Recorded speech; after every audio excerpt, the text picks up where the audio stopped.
Welcome everybody to the Next Level Contractor channel, One Exam Prep, and today we are talking about how to pass the South Carolina Contractor exam in 2026. We've got an updated exam guide, and we've got a special guest, Andrew Gertz from One Exam Prep. Welcome, Andrew. Hey, no, good to be back. Thank you for having me. Great, great. So today we are talking everything South Carolina, and you're the expert, so let's dive right in. So, Andrew, let's talk about first residential applications. They have to be are done before exams, commercial are done after. So can you explain the difference between residential and commercial applications, how they're submitted, what the timing matters, and things like that? Yeah, absolutely. So, residential licenses in South Carolina, there are a few of them. You got your residential builder, your residential electrical, HVAC, plumbing, right? Application is first. The state's going to pre-approve you. Then you're going to have business exam, trade exam. For the residential licenses, the state's looking for 1 year experience. They want that experience backed up with tax forms, W-2s, 1099s. If you don't have those tax forms, it's not the end of the road, but expect to be in front of the board. Which it's fine. You go in front of the board and you show them you have the experience, but just expect that if you don't have those forms. Um, so residential applications first, then it's business and trade exam. For commercial licenses, there's a bunch of them, right? But the applications last. So you would do the business law exam, the trade exam, and then application for commercial licenses. Got it.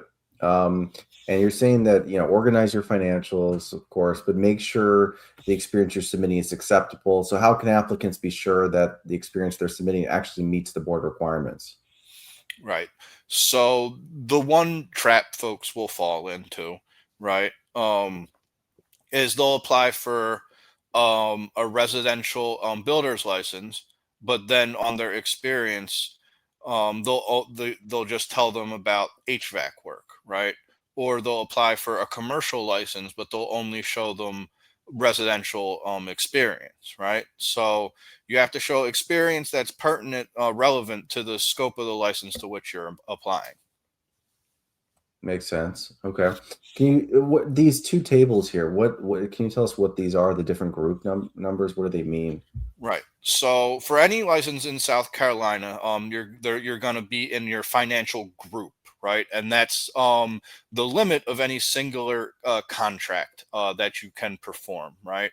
So for example, for a general contractor, so that would be a residential builder, a limited builder, or an unlimited GC, right? Somebody who's running the whole project and getting subs. Group one gives you $100,000 contract limit, right? And then you see working capital, net worth slash total equity, or surety bond, right?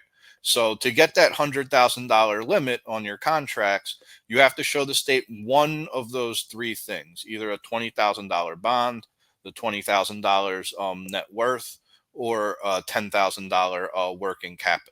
Right. So you don't have to show them all three. That's a common misconception.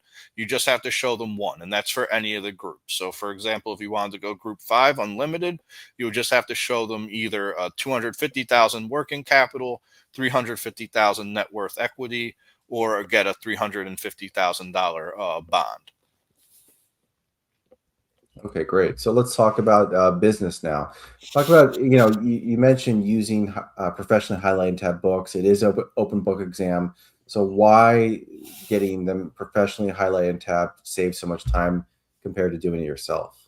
All right. So to highlight and tab the business book properly, you're looking at about 3 hours of labor, and that's to do it neat and accurate, so it's actually useful to you on exam day, right? Now, the reason why I recommend it doing professionally is a couple things. One, you're guaranteed that it's going to be neat, right? It's going to be done right. You're paying for a service.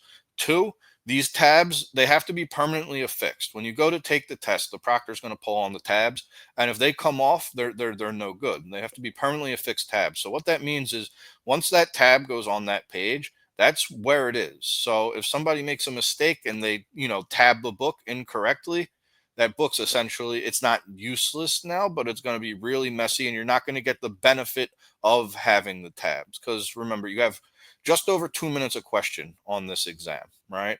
You don't have time to be thumbing through pages looking for these sections. That's what the tabs are there for, so you can open up exactly where you need to be when you recognize those keywords.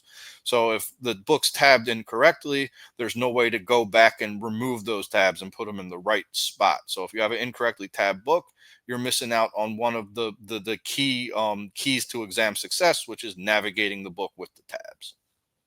Right. And talk about live classes. What kind, what are live classes like, especially one exam prep? What do they do in those live classes, and why is that helpful? And Right. kind of what are the recordings about? Absolutely. So business and law exam, even though it's just with the one book, generally speaking, for most folks, it's the trickier exam because it's the terms and concepts they're less familiar with, where the trade exam's more aligned with what they're doing all day, every day for many years. That being said, the answers to all the questions on that exam are in the book. But if it's a term or a concept that you're not familiar with, that doesn't help you. So the live class, that feedback with the instructor, it's invaluable for wrapping your head around some of the stuff that might be outside of your day to day. You might not have the experience with, and then of course also the benefit of being there with a peer group, feeding off of each other, the positive energy. And the recordings piggybacking on that, right? Um, you show up to class late, you have to leave early, you miss a class, or you're just trying to cram. Maybe you don't have a lot of time to get this done. You can binge watch the classes to absorb as much as you possibly can. Makes sense. Okay, great.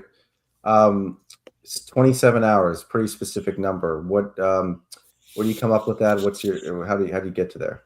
Right. So that's an average, okay, where 98.7% of people, if they do an hour and a half a night, 4 nights a week, for 3 to 4 weeks, they will pass this exam every single time. That's how we get there, right? Some folks, they might be more predisposed to success on an open book multiple choice exam and can get it done quicker. Maybe they have a very strong background with the material, right? Things like that. But anybody, who does those 27 hours, they'll pass the exam.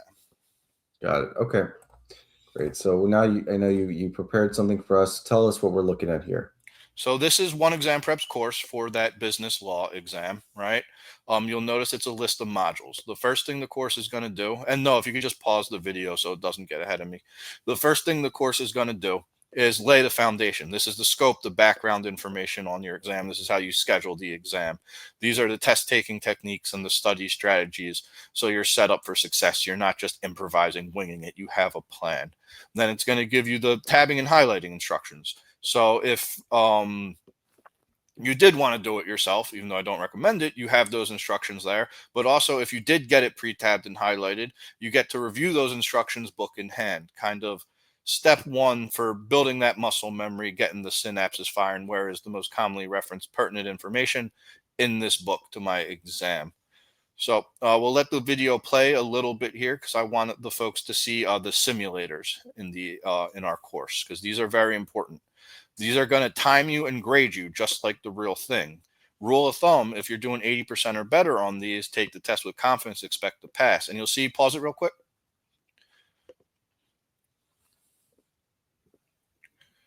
Oops. Hold on. Let me get back to where we were. Okay. Yep, you can pause it right there. So you see right there, we got that question wrong. And that 9-9, that's telling us the exact location in our book where we would have found the correct answer. So while that question's still fresh in our mind, we're now correlating those keywords to a specific location, specific section of the book. So when we see a similar type of question again, we're going to know exactly where to go. And as you see, we're just going through the course here as simulator here as we get them right. It's going to the next question as we get us wrong before the next question is telling us where we would have found the correct answer. I think towards the end of this little video here, I get to a math question where it breaks down the math for us. Not entirely certain, but there will be some basic math you have to do on the exam. And in our course for those math questions, it'll break down the formula and how to apply the formula, in addition to giving you the location of the book where the formula is located, and it explains it. Great. Okay. Well, that looked great. So let's talk about the trade exam. Um, Again, you're going to want to use professionally highlighted and tabbed books, like you mentioned. Of course, there's a lot more books in the trade exam. And how should contractors choose the right exam that actually matches their experience and the work they plan to perform? Right. So it goes back to the very beginning, whether you're doing residential or commercial. In South Carolina, the commercial licenses, I don't know if supersedes the right word, but you can do the residential work with the commercial license, right? So if you get a commercial air conditioning license, you can do residential HVAC, right? It doesn't work the other way around. So that's the main thing.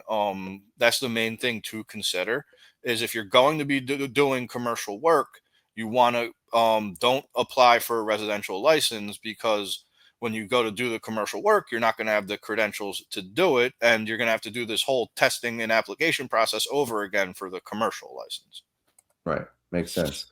Um, so why does full book mastery matter so much for speed and accuracy on these open book tests? Right. So it's not about reading the books cover to cover. It's not about memorizing information. What we mean by mastery is the books are your tools, and you just want to become a master of using your tool, just like a painter is a master of his brush. These are reference books. The answers are in to the questions on the test are in the books. So to master the books, we practice with them, right? Learning to recognize the keywords in the question that will point us to specific sections of that book. So, in the 2 minutes and some odd seconds we have per question on the test, we're a master of these books. So, we read a question and we can find that answer in that time. You mentioned 27 hours for business, but here you mentioned 60 hours of prep for trade. Break that down for us. Right. So again, that's an average, and there's a little more or a lot more wiggle room on this number than on the business number because there are so many different trade exams, right? Again, similar to the business, anybody who does 60 hours of the focus prep with the exam simulators, the practice tests, they will pass their exam. Now, the 60 hours, you'll pass that 24 book NASCA Unlimited GC exam with those 60 hours. Whereas if you're taking a smaller exam, for example, the residential builder exam, right? You might not need a full 60 hours, right? You might get it done because it's 7 books versus 24, right? So you might get it done a little quicker, but that 60 is the bottom line is passing the exam, getting the license. That's what matters here. So leave nothing to chance, put the time in, test with confidence. Right. Okay. Great. These are all great advice. So that brings us to the end of this video about South Carolina. We've One Exam Prep's given you a code that we're going to leave in the description below, SC10YT. You can call Andrew or use it on the website for 10% off any South Carolina licensed exam prep product. Andrew, how can they reach you? My cell phone, 954-280-7515, or my email, andrew at oneexamprep.com. Make sure you don't spell out the one, just use the number from the keypad, like how it is up on the screen there. And yeah, reach out to me. I'm here to help. This is what I do, and I take a lot of pride in helping folks achieve their goals. And I look forward to helping the next person who gives me a call. Great. Thanks, Andrew. Thanks, everybody. And good luck, everybody, on your 2026 South Carolina exams. Thank you, Noel.